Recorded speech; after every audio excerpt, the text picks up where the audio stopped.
Yo, how's it going, my fellow catfishians? This is Cause Agent Cat speaking, bringing you another 5-minute review, more or less, of a game called OMORI.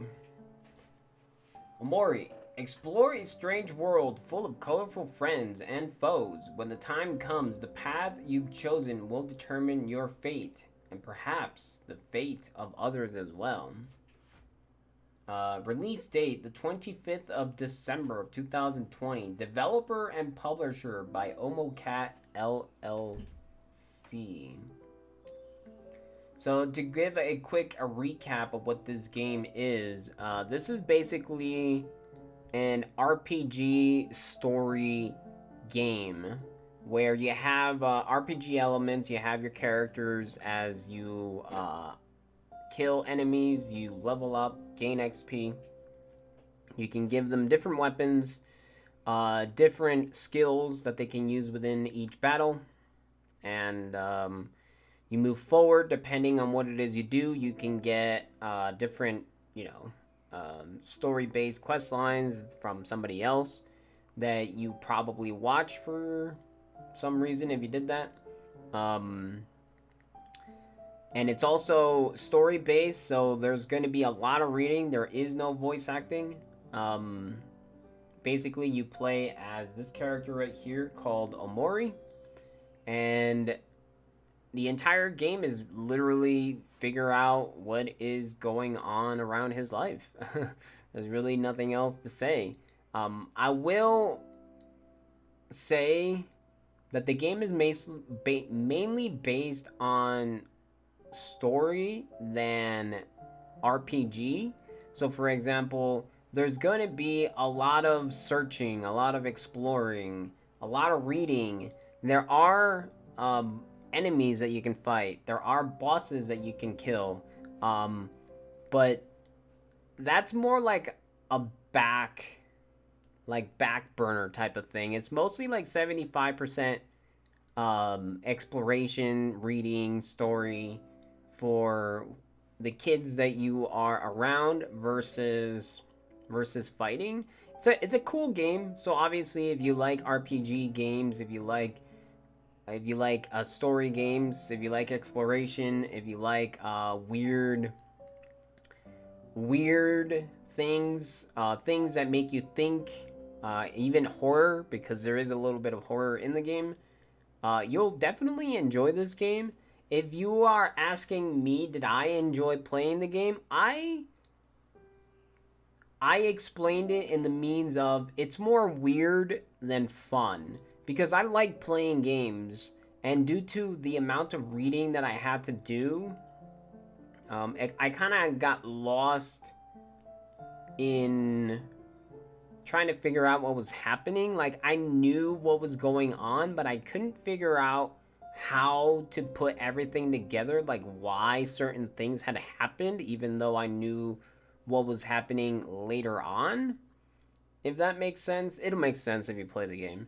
So that, and again, due to the game being more story than RPG, like more playing a game, I guess you can say, it took a little bit too long to get there.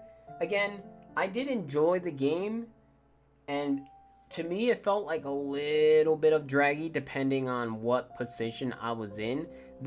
I will say a faulty thing when it comes to the game is it doesn't, like, there's no extra tab or someone that you can talk to, at least that I would manage to figure out, that would then tell you where you would need to be in order to continue your story. There was one part of the game where I ended up beating the boss and ended up leaving the area, but the usual normal thing that would have happened afterwards didn't happen, and I was so confused, and the answer was just the dumbest thing in the world. But again, there was nothing that said, okay, you should be here, type of thing.